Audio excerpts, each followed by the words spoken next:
नमस्कार, आप देख रहे हैं फर्स्ट बिहार झारखंड। मैं हूं कनिका। बिहार सरकार ने दरभंगा जिले के जिला कल्याण पदाधिकारी आलोक कुमार को तत्काल प्रभाव से निलंबित कर दिया है। कार्यवाही अंबेडकर छात्रावास सभागार में कांग्रेस नेता राहुल गांधी के कार्यक्रम के आयोजन को लेकर की गई है। सरकार ने इसे नियमों का उल्लंघन माना है। दरअसल कल्याण विभाग की ओर से पहले ही स्पष्ट रूप से निर्देश दिए गए थे कि विभाग द्वारा संचालित किसी भी छात्रावास परिसर में कोई भी राजनीतिक कार्यक्रम, सभा या परिचर्चा नहीं हो सकती है। इसके बावजूद दरभंगा के अंबेडकर छात्रावास में राहुल गांधी का कार्यक्रम आयोजित किया गया, जिसकी पहले से अनुमति नहीं ली गई थी। यह मामला उस समय सामने आया जब राहुल गांधी दरभंगा में एक कार्यक्रम के लिए पहुंचे थे और उनका कार्यक्रम अंबेडकर छात्रावास के सभागार में हुआ। यह छात्रावास सामाजिक कल्याण विभाग के अधीन आता है और सरकारी संपत्ति मानी जाती है। विभाग की ओर से 7 अप्रैल 2022 निर्देश जारी किया गया था, जिसमें साफ साफ कहा गया था कि छात्रावास परिसर में किसी भी प्रकार का राजनीतिक कार्यक्रम आयोजित करना प्रतिबंधित है। बावजूद इसके ऐसा कार्यक्रम किया गया जो नियमों के उल्लंघन के अंतर्गत आता है। इस घटना के बाद दरभंगा के जिलाधिकारी ने मामले को गंभीरता से लिया और जांच करवाई। जांच के बाद 15 मई 2025 को एक रिपोर्ट तैयार की, जिसमें आलोक कुमार को जिम्मेदार माना गया। इसके साथ ही जिलाधिकारी ने उनके खिलाफ अनुशासनिक कार्यवाही की सिफारिश की। इस रिपोर्ट को समाज कल्याण विभाग ने गंभीरता से लिया और प्रारंभिक जांच के बाद कार्यवाही का निर्णय लिया। समाज कल्याण विभाग ने बिहार सरकारी सेवक नियमावली 2005 के तहत आलोक कुमार पर विभागीय कार्यवाही शुरू करने का निर्णय लिया। विशेष रूप से नियम 17 के अंतर्गत उन पर विभागीय जांच होगी।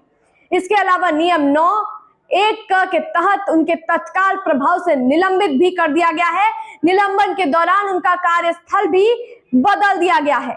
अब आलोक कुमार को कैमूर जिले के जिला कल्याण कार्यालय में रखा गया है।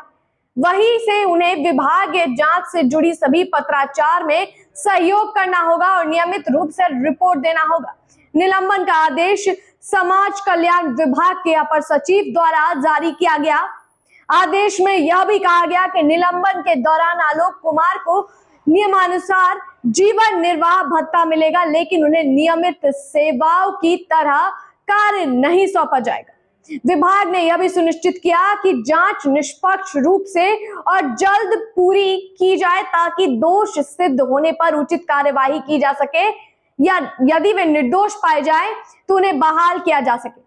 इस पूरे मामले से साफ होता है कि बिहार सरकार अब अपने नियमों के पालन को लेकर अधिक सख्त हो गई है, खासकर अब जब मामला सरकारी संपत्ति के दुरुपयोग से जुड़ा हो। यह कदम अन्य अधिकारियों के लिए भी एक चेतावनी के रूप में देखा जाता है कि सरकारी नियमों की अनदेखी अब बर्दाश्त नहीं की जाएगी।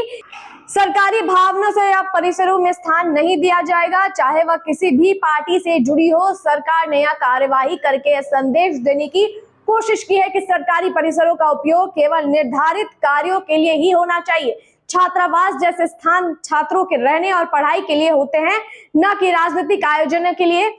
यह नियम सभी पर समान रूप से लागू होता है और इसका उल्लंघन करने पर सख्त कदम उठाया जाएगा। पैनोरमा ग्रुप, जो सोचता है वो करता है। ये लो, मुंह मीठा करो। आज मैंने अपना जॉब छोड़ दिया। अब हम पूर्णिया वापस जाएंगे। जॉब छोड़ दिया है?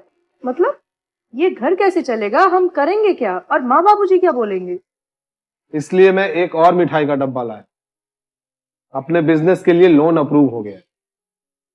अरे लोन अप्रूव हो गया वो तो ठीक है, लेकिन पूर्णिया में हम रहेंगे कहाँ? अपना घर भी तो नहीं है वहां।